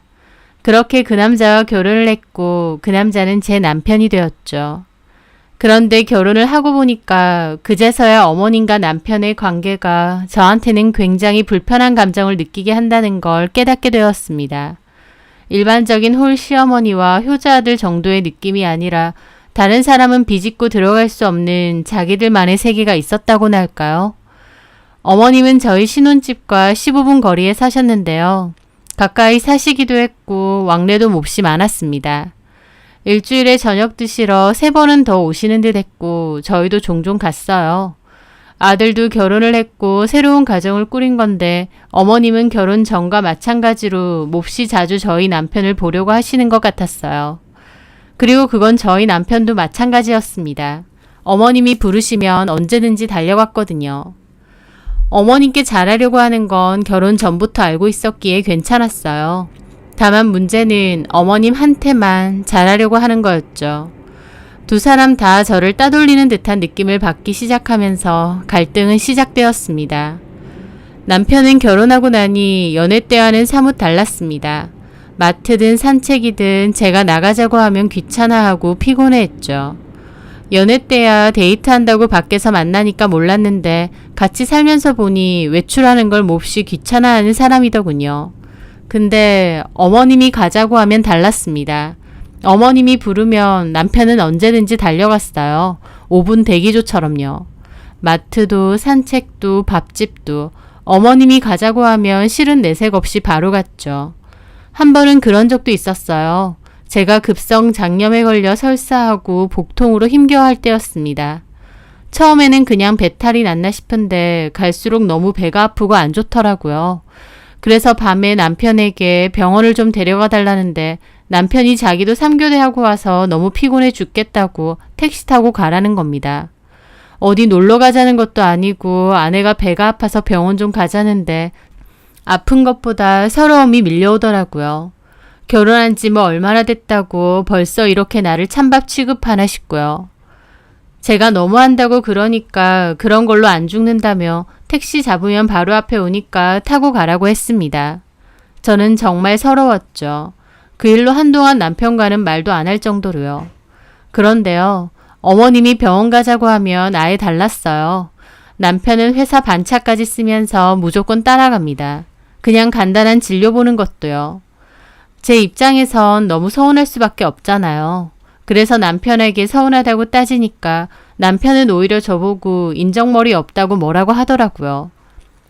우리 엄마는 아픈 사람이잖아. 정신과 진료 받으러 간 거야. 당연히 내가 따라가 줘야 되지 않겠어? 이제 괜찮으시다며. 그냥 한 번씩 정기적으로 정기 진료만 받는 거라며. 어쨌든 우리 엄마 아픈 사람이라고. 나도 그때 아팠어. 배가 너무 아파서 떼굴떼굴 굴렀다고. 병원에서 괜찮다고 했잖아. 수액 맞고 좀 있으니까 다 나았잖아. 별것도 아닌 걸로 네가 유난 떤 거잖아. 어떻게 그렇게 말해? 어머님이 가자고 하면 밤이고 낮이고 달려가면서 내가 배 아프다고 병원 가자는 건 그렇게 말하는 거야? 제 말에 남편은 한숨을 쉬더라고요. 지금 우리 엄마한테 질투해? 설마? 어머님을 상대로 질투하냐고 하니까 저도 말문이 턱 막히더라고요. 너무 어이없기도 하고. 제가 아무 말도 안 하고 있으니 남편은 저보고 심보 좀 곱게 쓰라고 자기 엄마 불쌍한 사람이다 그러고 자리를 떴습니다. 솔직히 과거에 아버님이 바람을 펴서 어머님이 고통을 받으신 건 맞지만 이미 오래전 일이고 그때 당시로선 큰 문제 없이 평범하게 잘 지내셨어요. 근데도 남편은 끊임없이 자기 엄마를 불쌍한 사람으로 생각하더라고요. 그리고 어머님도 아들이 본인을 그렇게 생각하는 것을 싫어하지 않으셨어요. 아니, 오히려 이용하는 듯 했죠. 남편은 주말에 어머님과 놀러도 잘 갔습니다. 어머님이 어디 가보자고 하면 남편은 거절없이 무조건 갔죠. 어머님은 저한테는 피곤할 테니 집에서 쉬라고 했습니다. 저희 남편하고 둘이서만 가신다고요. 그러면 저희 남편은 우리 엄마 진짜 착하다니까. 며느리 생각하는 거. 이런 시어머니가 어딨냐? 그럽니다. 표면적으로는 남편하고 시어머니만 놀러 가는 거고 저는 집에 있는 거니까 편할 수도 있어요. 하지만 속마음은 그렇지 않았습니다. 두 사람이서 똘똘 뭉쳐 저를 따돌리는 기분이었거든요. 저랑 남편이 결혼했고 완전 신혼기간인데 저는 어머님한테 남편을 거의 뺏기다시피 한 느낌으로 혼자서 지내는 일이 많았던 거죠. 결혼을 했는데 더 외로워진 거였어요. 그뿐인가요? 그렇게 자주 만나면서도 또 통화도 엄청 자주 합니다. 남편은 예전부터 통화를 할 때 스피커폰으로 다 들리게끔 바꾸고는 폰을 살짝 떼놓고 통화를 하는 버릇이 있었어요. 어쩔 땐 책상이나 식탁 위에 폰을 올려놓고 할 일 하면서 통화를 할 때도 많았고요. 어머님한테 전화가 엄청 자주 오는 편인데 한 번 전화를 하면 엄청 길게도 합니다. 스피커폰이다 보니 대화 내용을 저도 다 들을 수밖에 없는데 별거 아닌 대화에도 두 사람 다 하하호호 뭐가 저렇게 재밌고 즐거울까 싶을 정도죠. 결혼하고 나서 남편이 저에게는 부쩍 차가워지고 냉담해졌다는 걸 생각하면 어머님한테는 정말 잘하려고 노력하는 게 보였습니다. 저는 그 속에서 점점 소외감을 느꼈죠. 게다가 자주 만나거나 통화하는 것 외에 직접적으로도 소외감을 느끼는 일도 많았어요. 우리 집에 오면 저랑 남편이 부부가 아니라 어머님과 남편이 무슨 부부인 것처럼 행동했거든요. 저녁 먹으려고 제가 채소 씻고 남편이 고기 굽고 있으면요. 어머님은 우리 아들 고기도 잘 굽는다고 허리를 감싸서 고기 굽는 걸 구경하거나 엉덩이를 톡톡 치는 일도 많았습니다. 스킨십이 많고 엄청 자연스러웠어요. 어머님이 겉절이나 음식을 즉석에서 만들 일이 있어도 꼭 남편한테만 먹어보라고 입에 먹여주고 저는 안중에도 없어요. 같은 공간에 있는데 저 혼자 투명인간이 된 기분이랄까요? 누군가 지나가다가 저희 집을 본다면 아마 남편과 저희 어머님이 부부인 줄 알 거예요. 그 정도로 사이가 애틋하고 좋았습니다. 그걸 옆에서 지켜보는 저는 정말 기분이 이상했죠. 이걸 이상하다고 느끼는 것조차도 이상할 정도로요. 엄마랑 아들이 사이가 좋은 거라고 연애 때부터 남편이 어머님 끔찍하게 생각하는 건 나도 알고 있었으니까 하며 애써 정신승리를 할 때도 많았습니다. 하지만 마치 다정한 부부 사이에 불청객처럼 끼어있다는 더러운 기분은 지울 수가 없더라고요. 어디 남편만 그러나요? 어머님도 똑같습니다. 저희 집 거실에 웨딩 사진을 걸어놨는데요. 신혼집이라면 의뢰 그렇게 하지 않나요? 비싼 돈 들여서 찍은 웨딩 사진이고 예쁘게 잘 나왔으니까요. 그런데 어머님은 저희 집 올 때마다 그 사진을 몹시 마음에 안 들어 하셨어요. 저거 좀 치워라. 사진을요? 왜요, 어머님? 아유, 촌스러워. 누가 요즘 거실에 대문짝만하게 결혼 사진을 붙여놓니? 하면서 저를 나무라시는 겁니다. 저희 집이고 결혼 액자인데 좀 과하게 싫어하시더라고요. 저도 기분 나빠서 따졌죠. 신혼집이 다 그렇죠 뭐. 제 결혼한 친구들도 집에 가보면 웨딩 사진 다 해놔요. 네 친구들도 다 너랑 비슷한 애들인가 보다. 나는 집에 저런 웨딩 사진 걸어놓은 거 그렇게 센스 없고 촌스럽더라.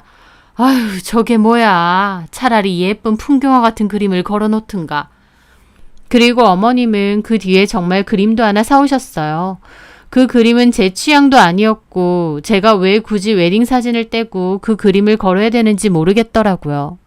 그래서 어머님이 주신 그림은 작은 방에 치워놨는데 어느 날 남편이 자기 마음대로 웨딩 사진 빼고 그 그림을 걸어놨더군요.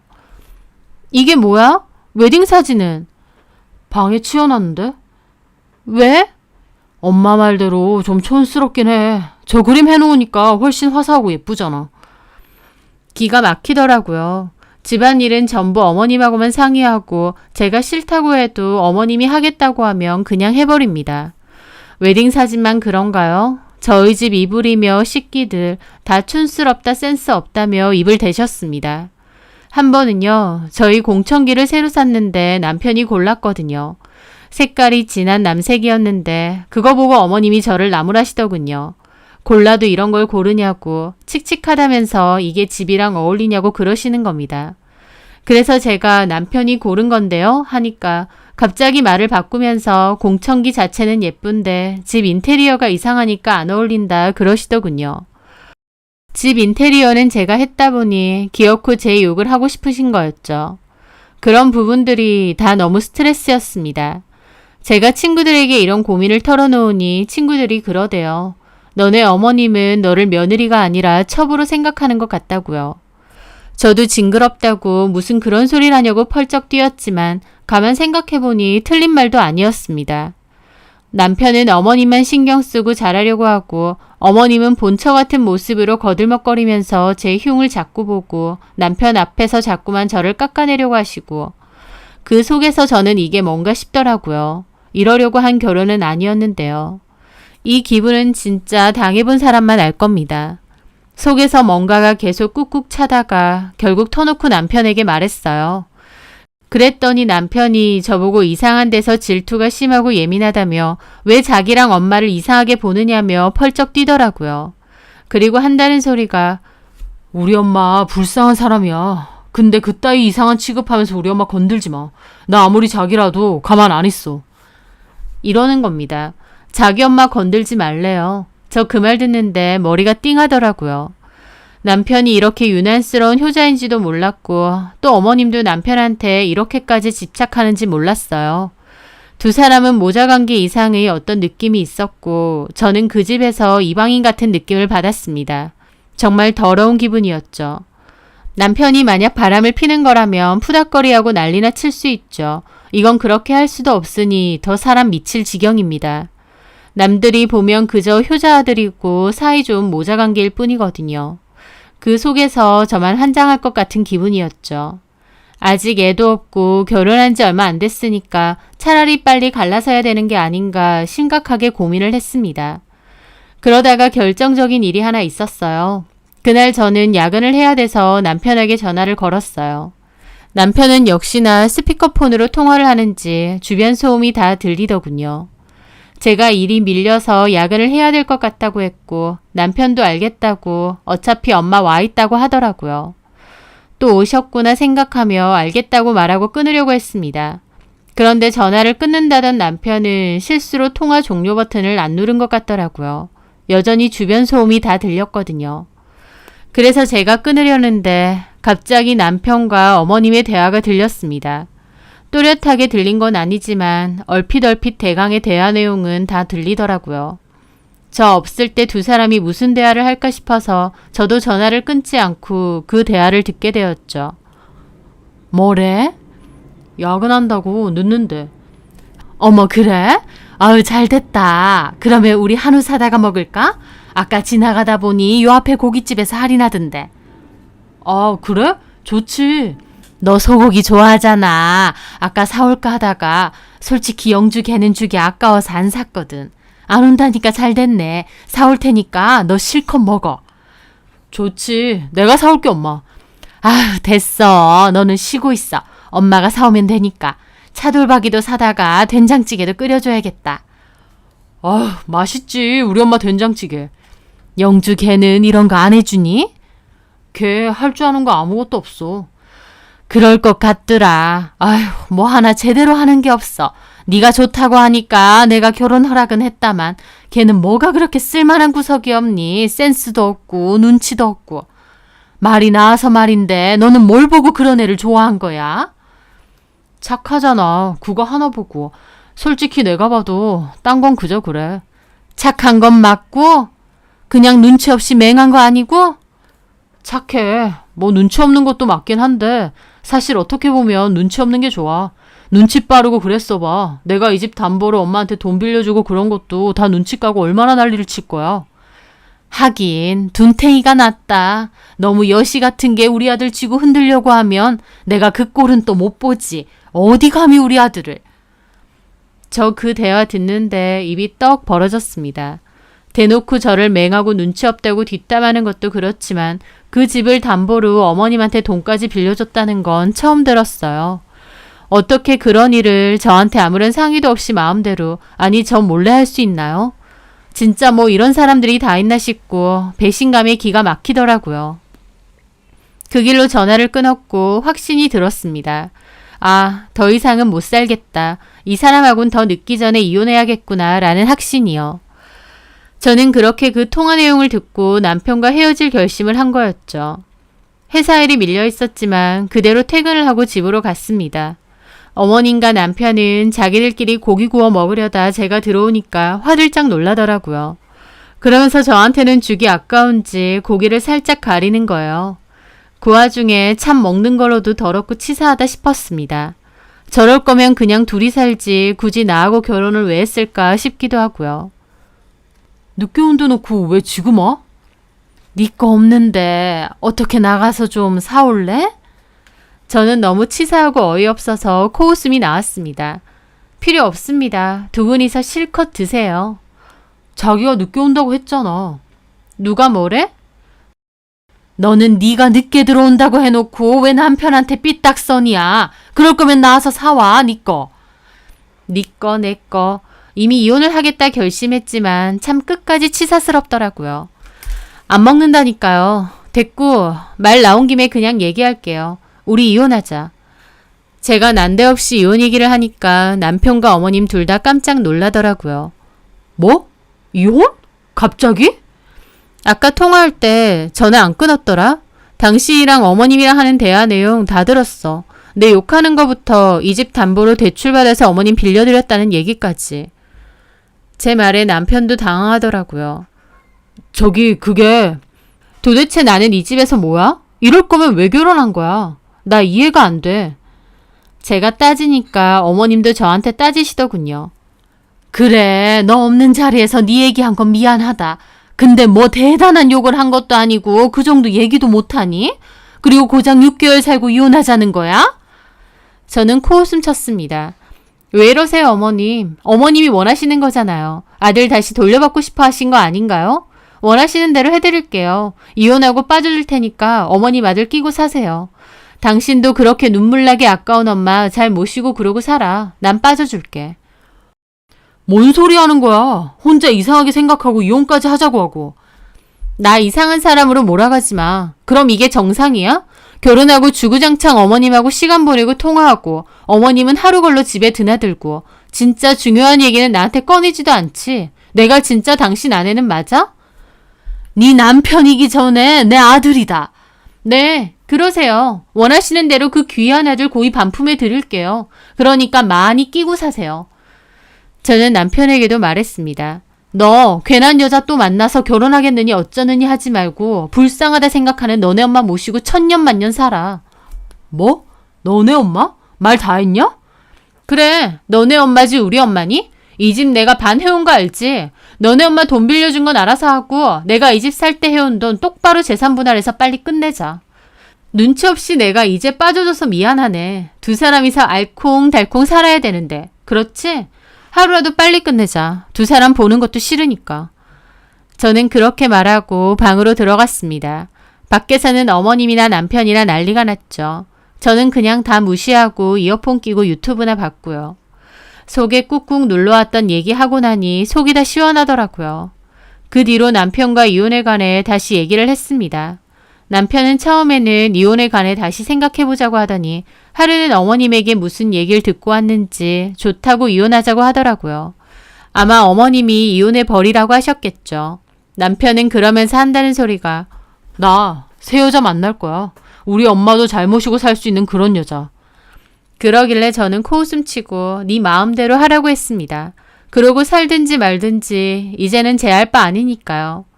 남편과 저는 그렇게 협의 이혼했고 집 살 때 들어간 돈 반은 남편에게서 받기로 했습니다. 가전제품도 나눠서 갖기로 했고요. 뭐든 반반하다 보니 나눌 때는 편하더군요.